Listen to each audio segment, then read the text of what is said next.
Hi hello friends, మీ అందరికీ ఇంకొక అద్భుతమైన మూవీ కంటెంట్తో మీ ముందుకు వచ్చాను.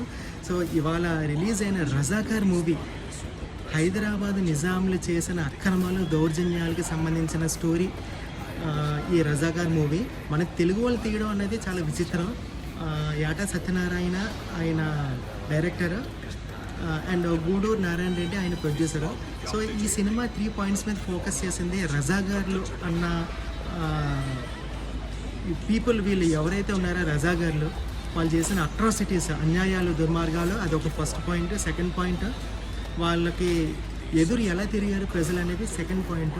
థర్డ్ పాయింట్ ఏంటంటే ఇండియన్ ఆర్మ్డ్ ఫోర్సెస్ నిజాం ప్రభుత్వం మీద ఎలా దాడి చేసి మొత్తానికి కంట్రోల్లో తీసుకొచ్చుకున్నారు అన్నది ఈ 3 పాయింట్స్ బేస్ చేసి తీసిన మూవీ అంట. ఖచ్చితంగా ప్రతి ఒక్క తెలుగువాడు చూడాల్సిన మూవీ ఇది. Stay tuned for more movie updates.